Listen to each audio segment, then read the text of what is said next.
Begin. Good morning, everyone. Good morning. Welcome to the First Unitarian Church of Providence, where we love beyond belief.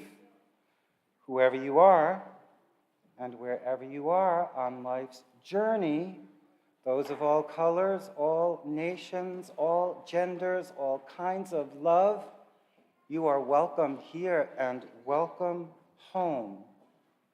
Your presence makes this gathering whole and holy. Thank you for being here.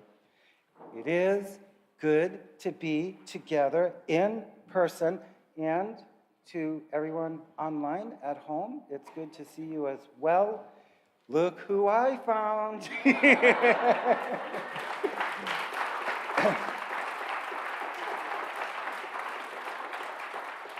This is the long-anticipated Sunday, the return of our senior beloved minister, the Reverend Liz Lerner McClay.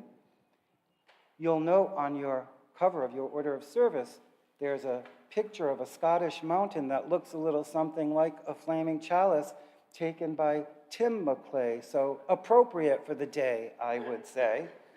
We are all very excited to greet Liz, and there will be a lot of time to do that at a really special coffee hour today. So plan to gather and greet and make merry after the service. Meanwhile, let us enjoy this day we have been given and live well into it.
Please join me in reciting the words for the lighting of our chalice found in your order of service.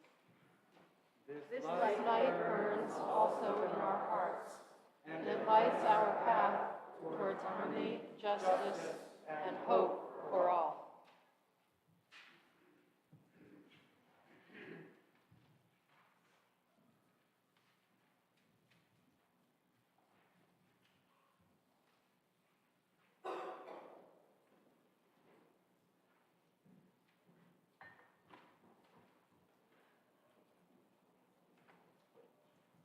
Could I call forward Joan Richards, the parish president, and Martha Rice Sanders, chair of the Committee on Ministry/Sabbatical Committee?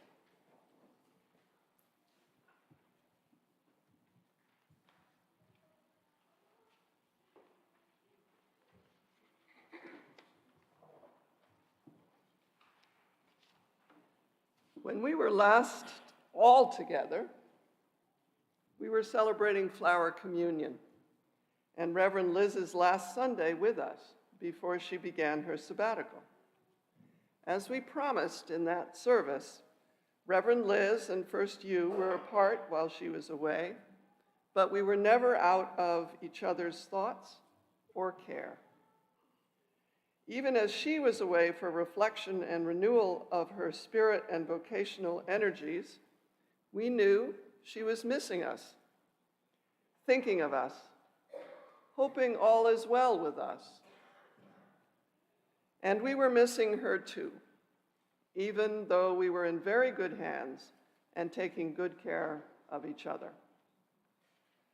So even while apart, we remained united in spirit and purpose in this covenantal partnership and sacred trust that is precious to us all.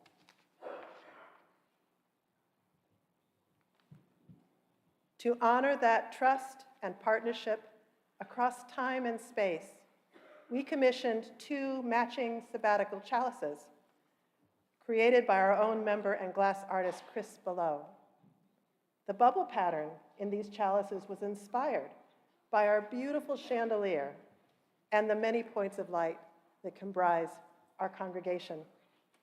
One is this one that we kept here in our meeting house and lit during worship each Sunday while Reverend Liz was away. The other one was this, which Reverend Liz took with her on her sabbatical.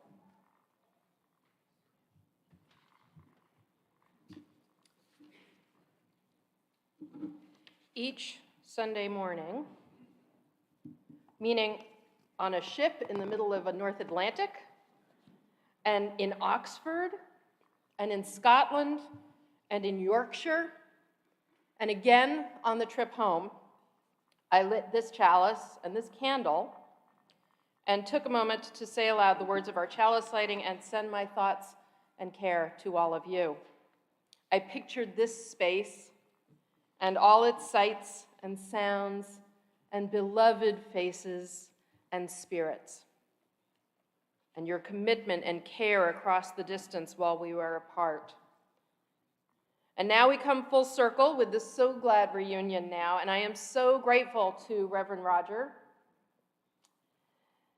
and Jen Nardone, who's in the back, and Jaime Durango and Pedro Vasquez, Mandy Neff, Beth Armstrong, all our staff and all our lay leaders, including the 2 of you up here with me, who have supported First You's flourishing while I was on sabbatical.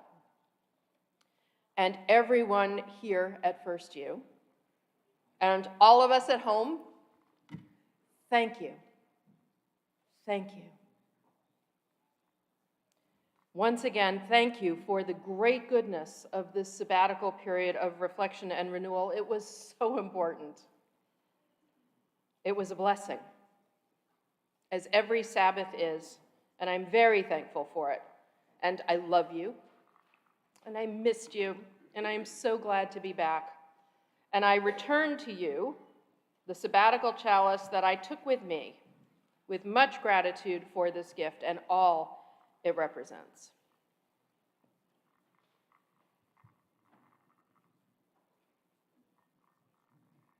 And we now return to you the sabbatical chalice for the church. Glad that you had a time for rich renewal and that we are together again for the life and the work of this church.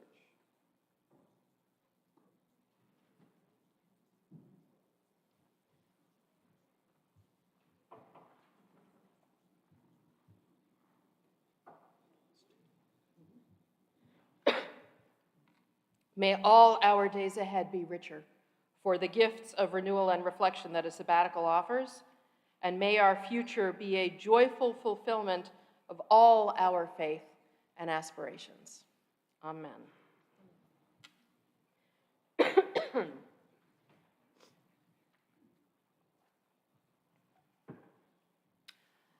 I really, truly cannot say enough about how wonderful it feels to be back with all of you, all of us, to be us again, to be spiritually renewed and refreshed for all that is now and all that is next in living our faith, to have been anticipating this return and beginning to plan for it and work towards it in recent weeks, to get ready and come here this morning. I told everybody when I first arrived, this is the first time I have blown my hair dry in 7 months. And it takes much longer than I remember. To hear the musicians rehearsing, as I could hear in the background when I entered, and to see you all coming in, and to be able to see your beautiful faces finally. So many of you are still masked, as we all have to be, time and again, and at least we have our eyes. But also, I couldn't see anyone's face when I left. We were all masked then. And to be able to see your smiles, and to be able to shake your hands or hug you and be hugged by you, all of it is so beloved, so precious. So much life and love in this beloved community. It is like good with a capital G in so many ways, on so many levels, to be together. And in celebration of our covenantal union and reunion, I've chosen our opening words today from the work of UU minister and dear colleague and good friend, newly retired in Scotland, my friend, the Reverend Andy Pakula, who shared worship with us over Zoom a couple of years ago. These are his words. Come into this circle of community. Come into this sacred space and be not tentative. Bring your whole self. Bring the joy that makes your heart sing. Bring your kindness and your compassion. Bring also your sorrow and your pain. Bring your brokenness and your disappointments. Spirit of love and mystery, help us to recognize the spark of the divine that resides within each of us. May we know the joy of wholeness. May we know the joy of being together.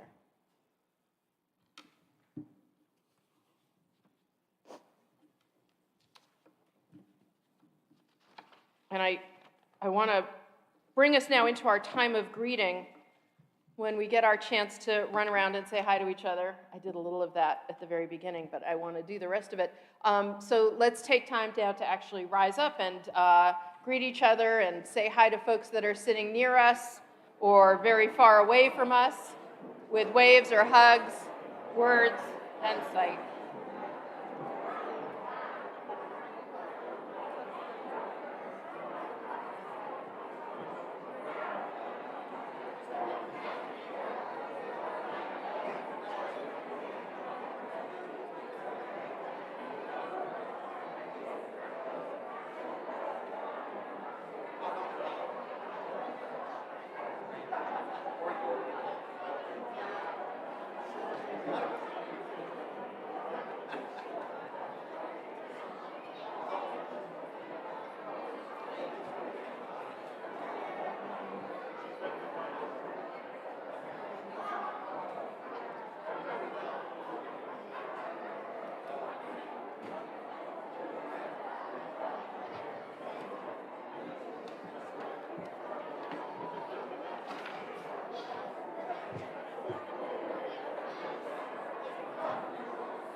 Please remain standing and take your gray hymnals to hymn number 354, 354, not 364. We laugh, we cry, and note that while we're singing the hymn, all of our beautiful families with us this morning to welcome Liz will be making their way to their morning program.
hi to the people at home.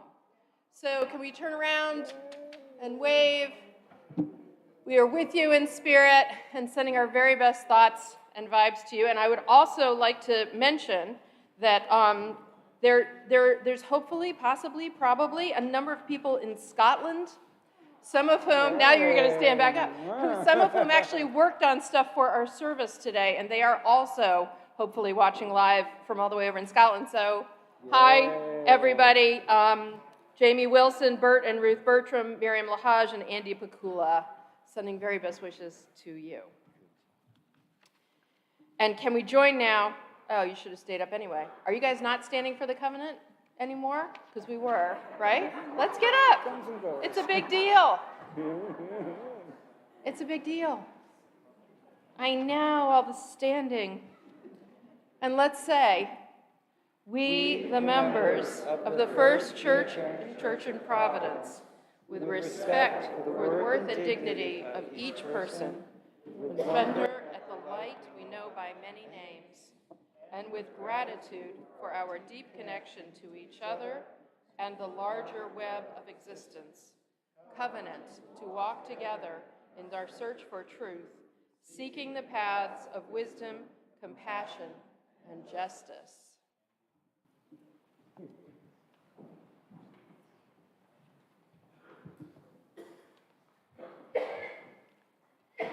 Our reading this morning is The Low Road by Marge Piercy. What can they do to you? Whatever they want. They can set you up. They can bust you. They can break your fingers. They can burn your brain with electricity, blur you with drugs till you can't walk, can't remember. They can take your child, wall up your lover. They can do anything you can't stop them from doing.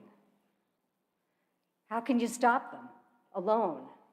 You can fight, you can refuse, you can take what revenge you can, but they roll over you.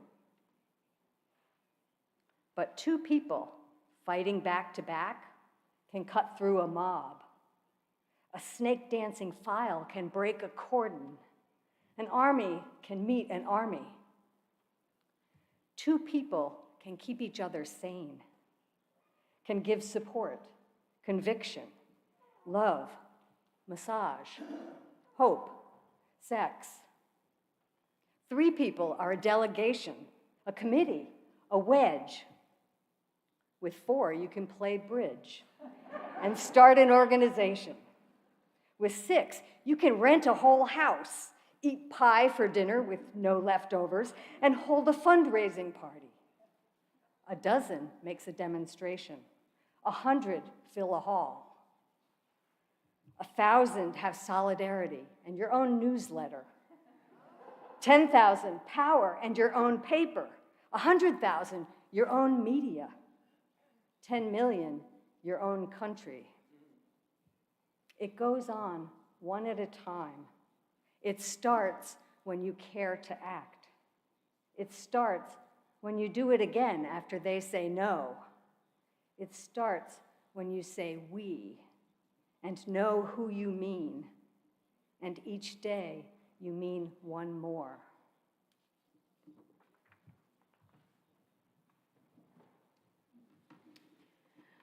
We're about to hear a piece of recorded music.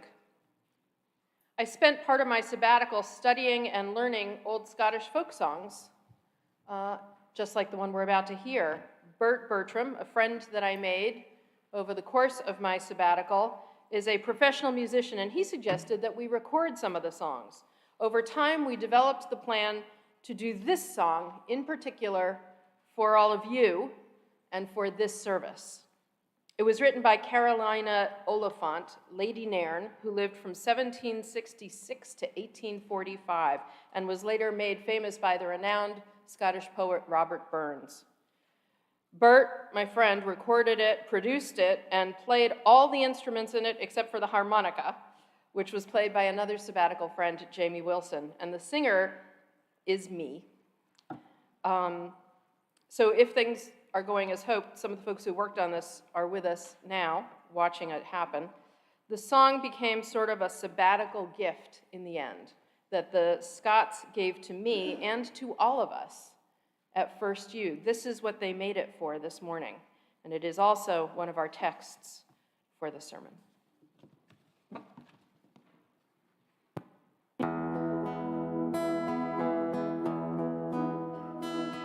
I'm wearing a watching like snorrids and bodging. I'm wearing a wall to the land over the hill. There's nae sorrow there, Jean. There's neither cold nor care, Jean. The days I fair in the land over the hill. To me, a heaven true, Jean. Your task is ended, no, Jean, for near guides my view of the land over the hill. Lord Bonnie Ben is there, Jean. She was baith good and fair, Jean, and oh, we grudged her sair to the land over the hill.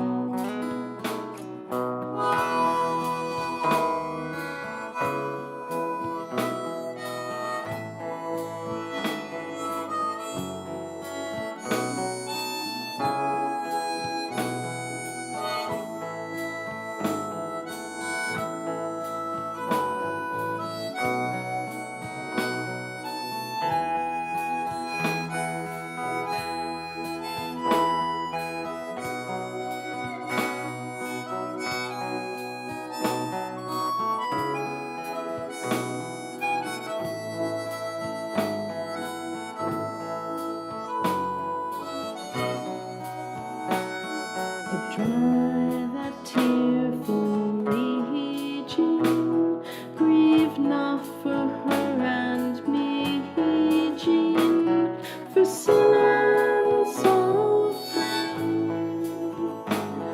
is the land over the hill.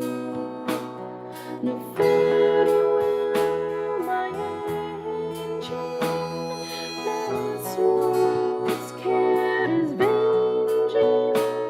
We'll meet and I be fain in the land over the hill. I'm waiting a while, Jean, like snorrids in bodging. I'm waiting a while to the land over the hill. There's nae sorrow there, Jean. There's neither cold nor care, Jean. The days I fair in the land over the hill.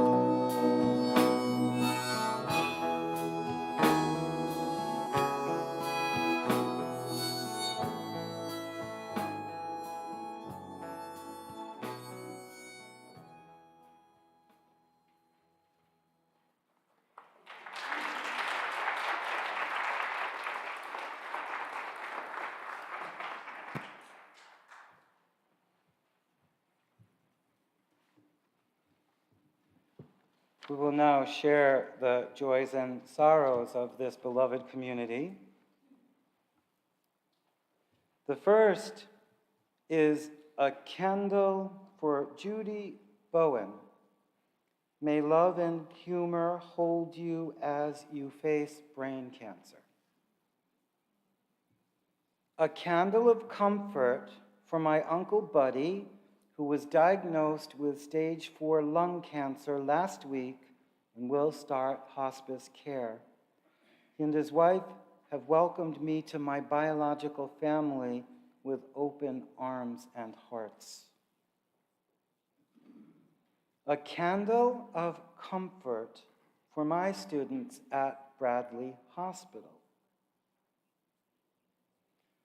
2 candles, one for sorrow and one for celebration, one for endings and one for beginnings. The first for the peaceful passing of my amazing mom and the wonderful life she lived for 101 years. And the second, a candle of joy for the recent birth of my first granddaughter. A final candle of joy and gratitude and respect and love for Reverend Liz.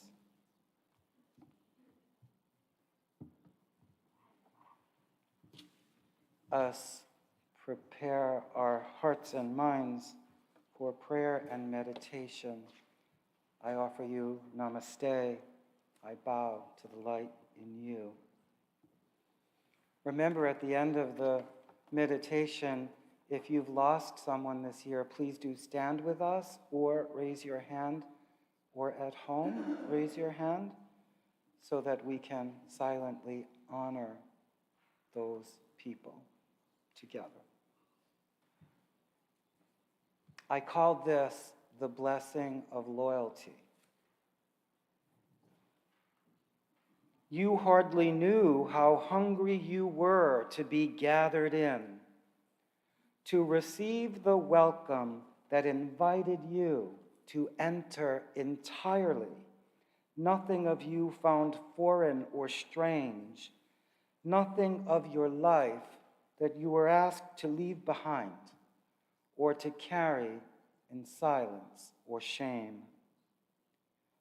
Tentative steps became settling in, leaning into the blessing that enfolded you, taking your place in the circle that stunned you with its unimagined grace. You began to breathe again, to move without fear, to speak with abandon the words you carried in your bones that echoed in your being. You learn to sing. This blessing will not leave you alone, but neither will it let you linger in safety, in stasis.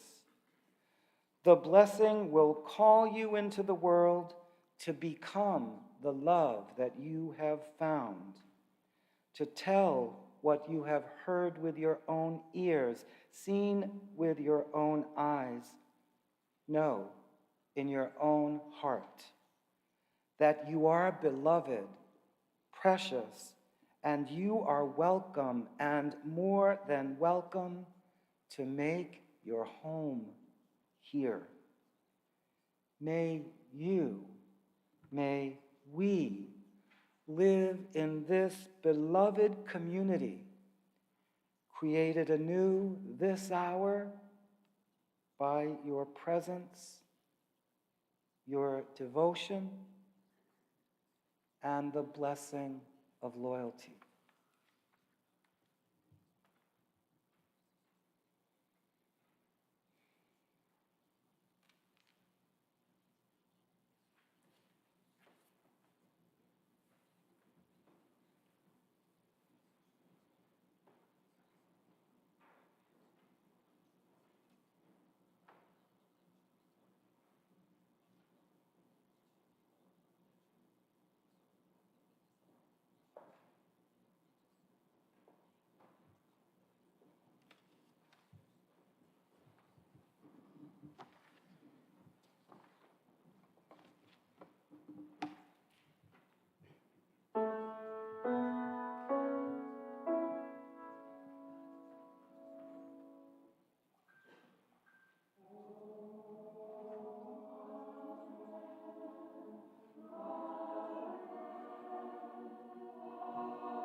I started thinking about this sermon late last summer when I went for my first Scottish songs lesson with Bert Bertram.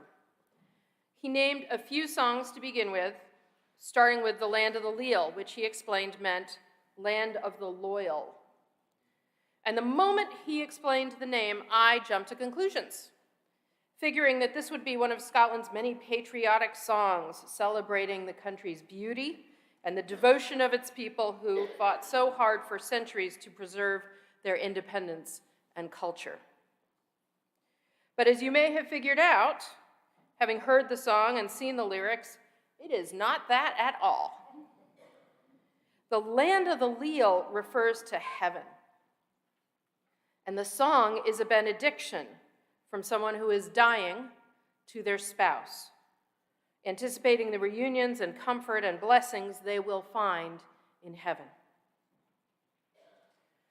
The description of heaven is probably familiar to us, but the name is downright unprecedented. In all my graduate studies and almost 30 years of ministry, I have never heard heaven called the land of the loyal. Not in the Bible, not in any early Christian teaching, or later Christian teaching for that matter. I searched online, and heaven defined by loyalty is not part of philosophy or any modern reinterpretation. In fact, the actual word loyalty does not come up in the Bible almost at all.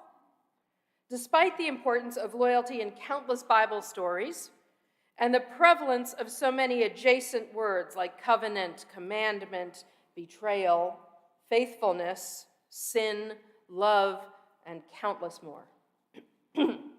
Being so adjacent, loyalty is arguably a foundational value in faith nonetheless, not only in the Jewish, Christian, Muslim family of faiths, but also it's in Taoism and Shinto.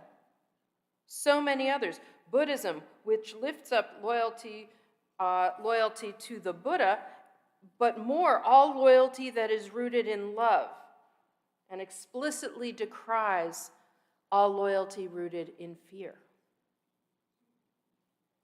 And in humanism, which lifts up the interdependence of humanity and the potential and responsibility of human beings for goodness and shaping the destiny of the world. So that's a lot of loyalty, implicit or explicit, all over the world and the world's religions, but none of it is to do with heaven.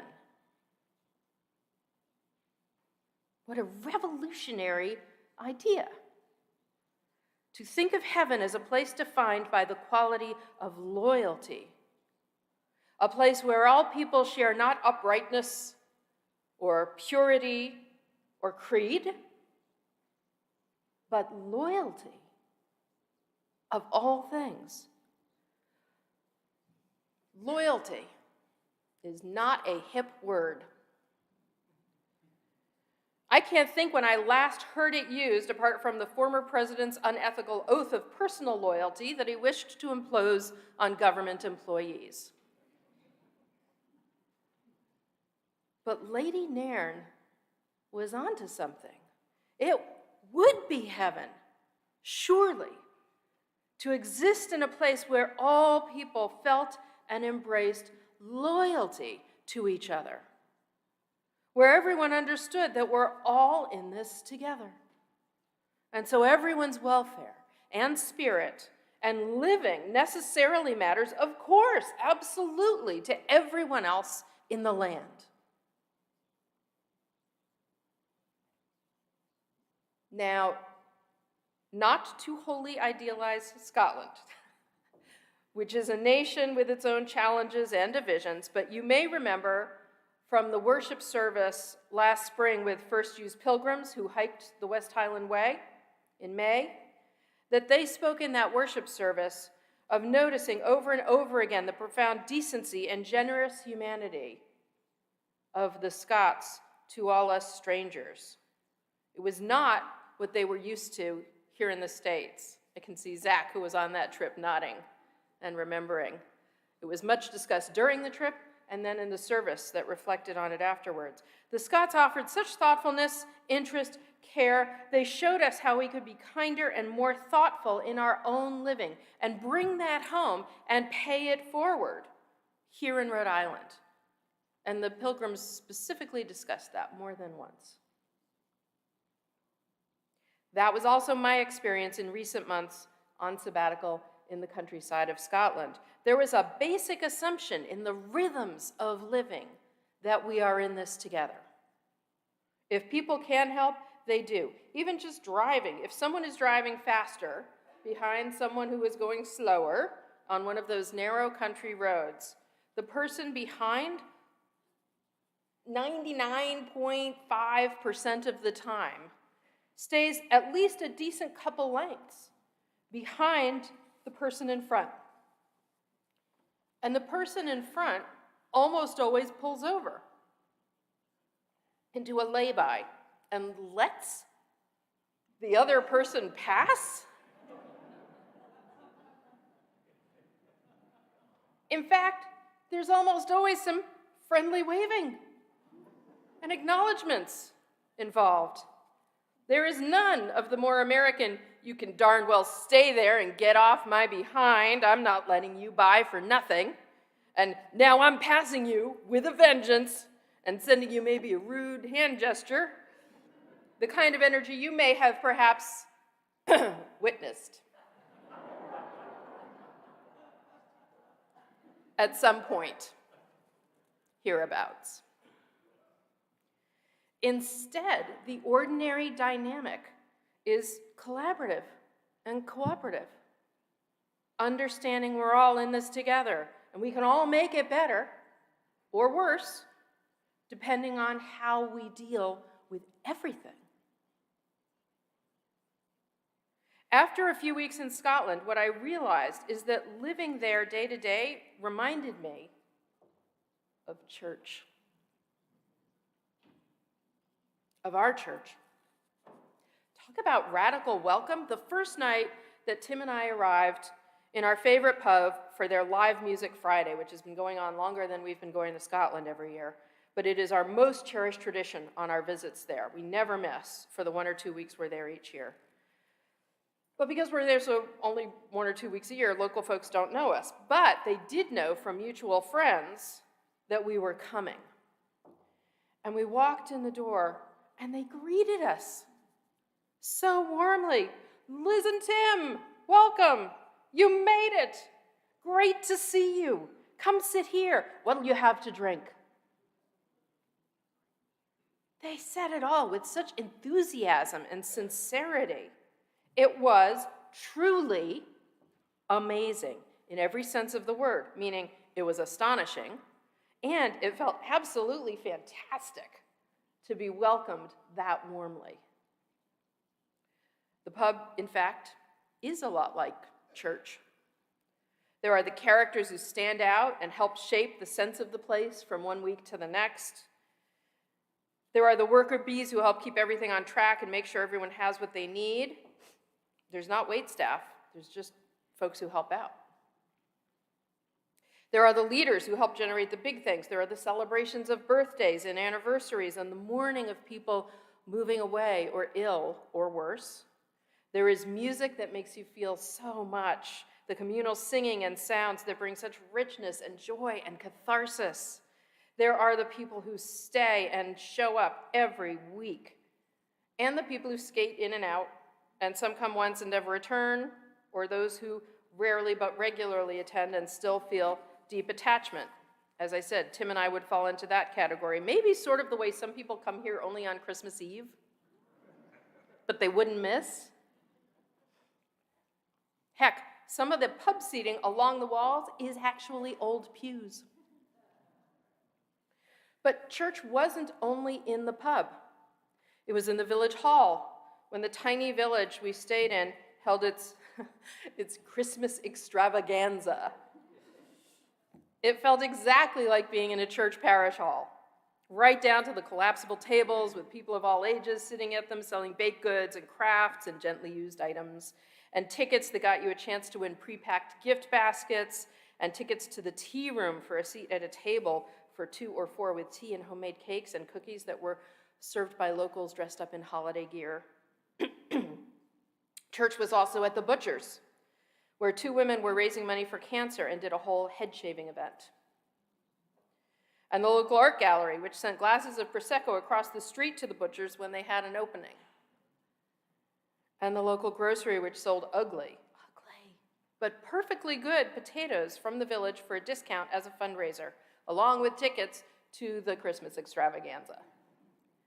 And the 2 goodbye parties we heard and attended at the pub. One was for a longtime resident moving over to the east coast of Scotland, and one was for us, even though we'd only been there a few months. It was incredible. And it was beloved community, which is, after all, the essence of church. Like First U, it was sometimes traditional and sometimes contemporary, formal and casual, sometimes powerful, sometimes deeply sweet, sometimes everything, all at the same time. I have preached a number of times about beloved community, the ideal of community where all belong, where all matter and are cared for, where no one suffers or countenances oppression and injustice. There are a lot of layers to that idea as it evolved from the originator, a philosopher, a theologian named Dr. Josiah Royce, to its most famous proponent, which is the Reverend Dr. Martin Luther King Jr. Dr. Royce proposed that embracing loving kindness engenders loyalty, which in turn takes us on a journey toward empathy, and then selflessness, and a largeness of vision and care that can ultimately create beloved community, where all belong and are cared for. Our loyalty moves from internal and personal, right, to external and ultimately universal. From me to us all. Reverend Dr. King took that a step further, making beloved community an explicit foundation for justice and equality, faith expressed in love and action. Beloved community never just magically appears. As Reverend Dr. King taught us, beloved community requires real commitment, which it then helps sustain in this regenerative and redemptive cycle. As Scotland taught me, beloved community doesn't only happen in faith communities, or even only in formal organizations of some kind. But it is absolutely essential in faith communities, where we are bound not only by instances of geography or tradition, but also by intention and aspiration. By our covenant, the one we rose for, because it's worth it to walk together in our search for truth, seeking the paths of wisdom, compassion, and justice. Beloved community is implicitly present right there. A promise that calls us to our best self, that commits us not just when we're feeling exalted or inspired or in need, but also when we're feeling frustrated or anxious or perfectly self-reliant. Thank you very much.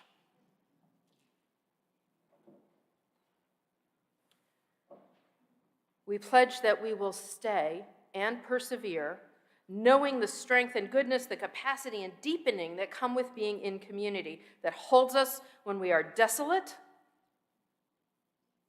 and saves us when we are vulnerable and fights for us when we are victimized and celebrates with us when we are joyful. Community that ensures the us is expansive, welcoming to everyone who comes seeking connection, not just welcoming everybody who walks in the door, actively invites, reaches out to offer care and spirit in all forms for the pie eating and the fundraising and the demonstration and the newsletter, the power, the love, all of it in the service of the Holy and the Most High. Now, when so much news and our own awareness dwells on the brokenness and injustice in our country, among our people, beloved community matters all the more, not just for ourselves and the welfare of this church, but for the nurture and future of everyone. Everyone. Reaching out. You probably know the story of 9-year-old Bobby Wilson in Caldwell, New Jersey. She's an African-American girl who had a school project to catch and kill the invasive spotted lanternflies that endanger many trees across the United States right now if they're not stopped. And last October, her 71-year-old white neighbor and former city councilman, Gordon Lawshe, called the police saying there was a tiny black woman across the street spraying something around, and she was frightening him. The tiny black woman. Tiny. That's verbatim the word he used. 9-year-old Bobby had lived across the street from him all her life, but he did not recognize her. He could not even see her for the little girl that she is.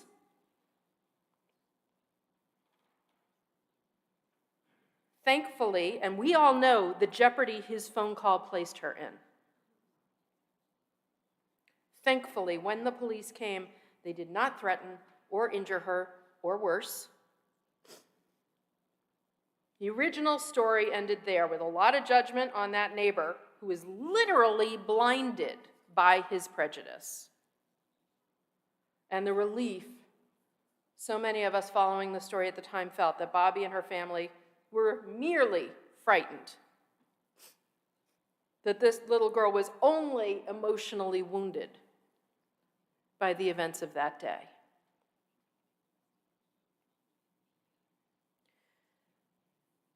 What you may or may not know is the second chapter and third that played out afterwards. The town of Caldwell, that's where she lives, the town of Caldwell's Environmental Commission gave her an award for her work. And many people reached out privately with support and encouragement in many forms. Much more recently, on January 20th, Yale University School of Public Health in New Haven, Connecticut, held a ceremony in Bobby Wilson's honor to celebrate her environmental work, and they entered her collection of lanternflies into their renowned Peabody Museum of Natural History database, and they gave her a title of donor scientist. Professor Ijeoma Opara, who is an assistant professor at the School of Public Health there, helped organize the event, and she said their intent was to lift up Bobby Wilson's bravery, hold her up as a role model, and let her feel honored and loved by the Yale community. Again, those are her words exactly. Lift up her bravery, hold her up as a role model, and let her feel honored and loved by the Yale community. It was good that the town of Caldwell acted quickly to validate Bobby Wilson and counter the damage done by its former city councilman. It was even better that other individuals near and far reached out in the myriad ways they did. But it is kind of astonishing that Yale School of Public Health, 3 states away, you're not in Jersey. Princeton didn't do this. 3 states away, a school with national perspective and power and prestige, drilled down and reached out perceived their charge to care for 9-year-old Bobby Wilson of Caldwell, New Jersey. To lift her up and let her feel their honor and love. Because you know what that is. You know what that is. That is beloved community. Spreading far and deep, that is radical welcome. That is everything we are working for within and beyond our walls, and it is real and it is growing in this nation of ours. That would not have happened even just some years ago. The same social media and video feeds and revelations that bring us such anger and despair, the surging struggle between stepping backward and moving forward, are also generating justice and healing and new forms of love.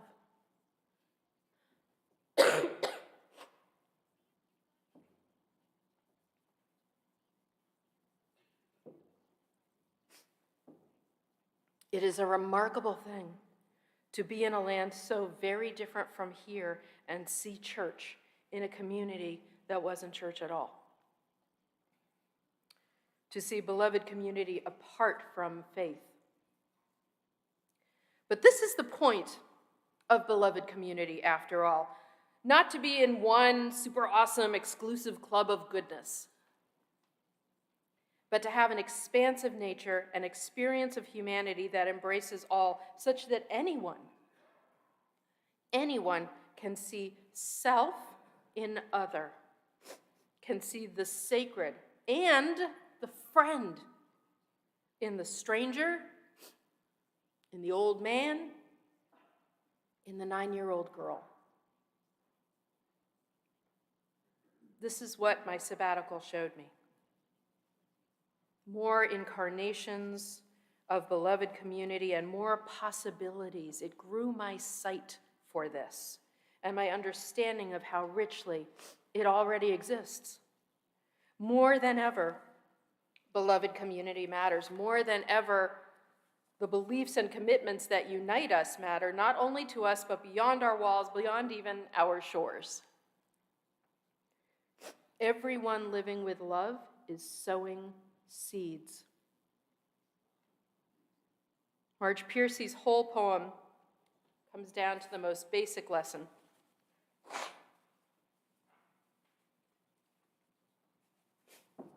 The poem that Annie read so beautifully earlier this morning. Each day mean one more. The Scots also have a similar saying. Mony a mickle max a muckle. A mickle is a small amount. A muckle is a large sum. I'm sure you're going to have a lot of use for this. So I want to make sure you get it right. Mony a mickle, max a muckle. Many little things together inevitably make a great thing. Every beloved community is so precious with lessons to teach, but also part of something larger. This journey of many steps, this movement of many people, this healing never before begun, and love that has never before been in the world.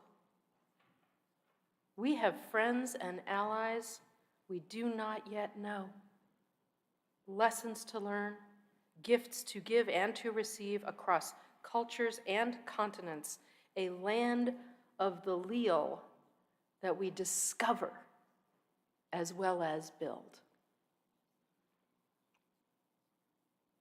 And in the end, for us, first you, it begins here.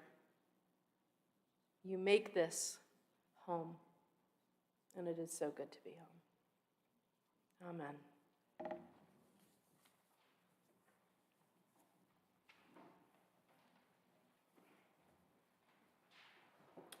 Our second hymn is We Would Be One, number 318. In your hymnal, can we all rise in body or spirit and sing out as we are able?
The time for our offering.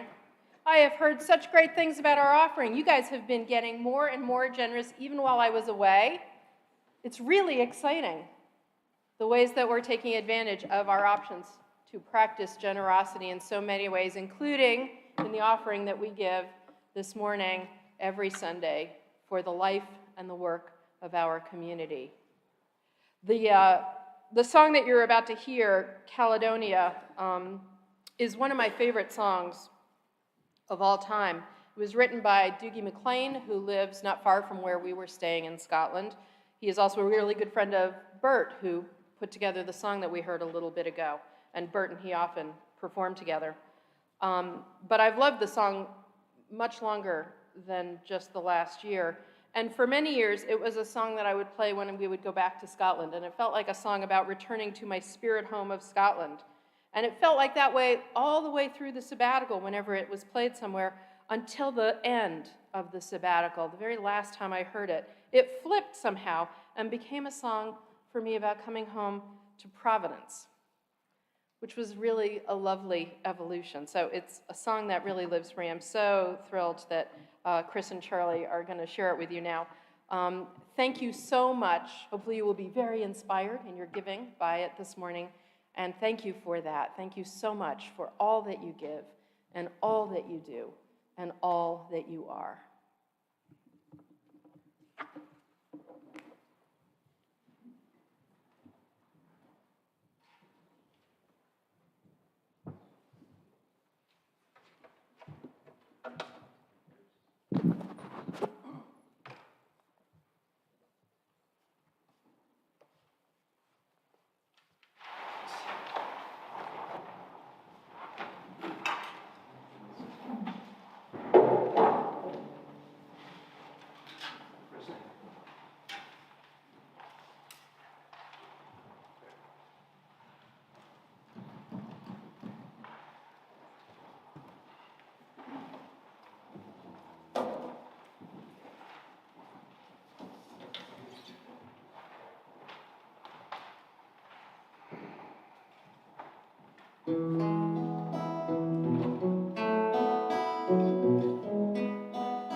I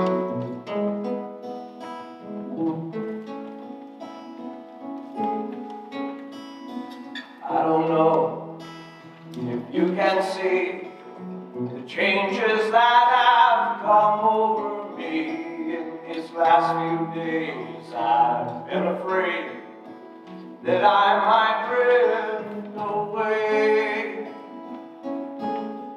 So I've been telling old stories, singing songs that make me think about where I came from. And that's the reason why I seem so far away today. Let me tell you that I love you, and I think about you all the time. Caledonia, you're calling me, now I'm going home.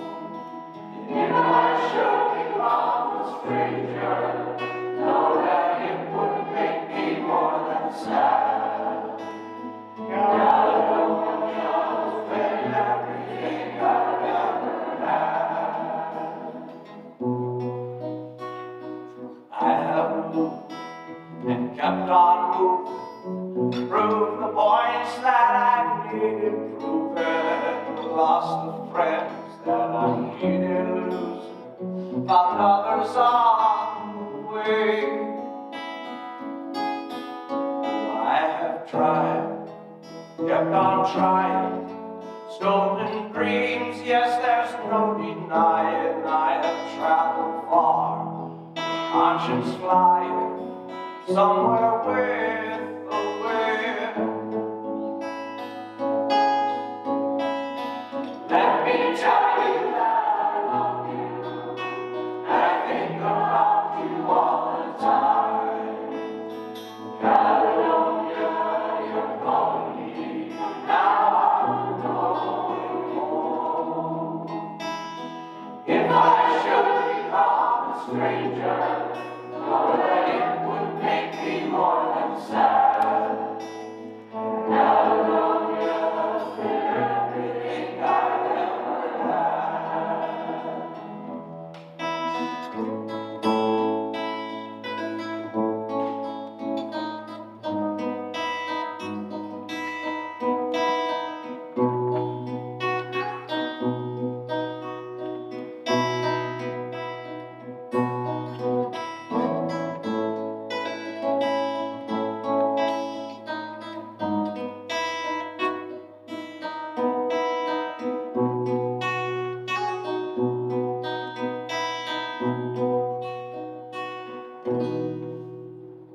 Now I'm sitting here before the fire, empty room, the forest choir, dreams that couldn't get any higher, they've withered now, they're gone. But I'm steady thinking, my way is clear, and I know what I will do tomorrow.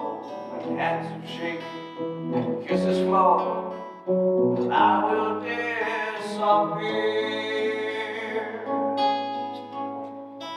Let me tell you that I love you, that I think about you all the time. Caledonia, you're calling me, now I'm going home. If I should become a stranger, know that it would make me more than sad. Caledonia's been everything I've ever had. Let me tell you that I love you, that I think about you all the time.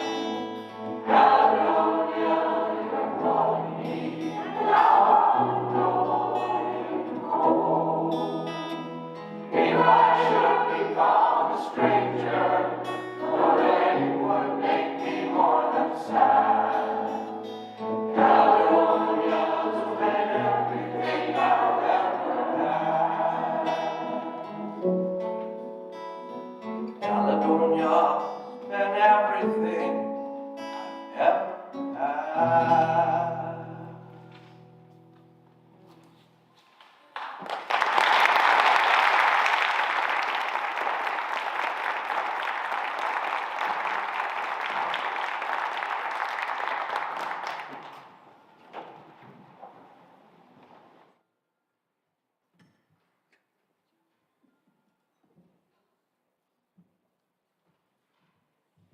Choir, I did not know you were doing that. That was ridiculous and awesome. Now I'm a mess in front of everyone. Oh my gosh, thank you. That was so beautiful. That was so beautiful. Isn't that a great song? Okay, I need to pull it together. I have an invitation. We have all the different ways we practice our faith, not just on Sunday mornings, many opportunities at many different times. The invitation I have for you today is this exciting addition that's to our annual commitment drive, which is being introduced this year. We will be having a fellowship dinner on Friday, March 3rd, and everyone is invited to attend. The church I used to serve in Silver Spring did this. It was always a highlight. Everybody came. You saw everybody. It was so much fun. There will be table hosts and guests who will create themes for each table to inspire potluck contributions and decorations and outfits. And after dinner, there's going to be a DJ and some live instruments and a singer and dancing with dance lessons for those of us who would, like a little boost. And the dance we're going to be learning is the bachata, which I had not known, but I looked it up last night, and it looks awesome. And I'm told it's fairly easy. Cynthia Rosengard, Allison Green, Michael Currier, can you stand up? These are the organizers of this awesome event. They are here and eager to talk with you about this fun dinner after the service. There's also a special email blast that went out on Tuesday the 31st to tell you how to sign up and participate. There will also be flyers around the parish house with we are getting so hip, a QR code, one of those little graphy bar thingies, to link to with your phone to RSVP to the site. This is going to be fun for the whole family, and it's a great community building thing as well. Speaking of beloved community, which also involves fun. So I really hope everybody's going to be there so that we can have such fun together. Our benediction is from Unitarian Universalist minister Marisol Caballero. That which brings lasting connection brings me joy in each day's homecomings. Challenge me to use my love, to ready my home for the arrival of new guests, and to make it cozier for those of us already here. May it be so. Amen. Can we join? Oh, we've got the postlude, then the chalice extinguishing. I'm on it.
Can we join in the words for extinguishing our chalice? They're, of course, printed in the order of service.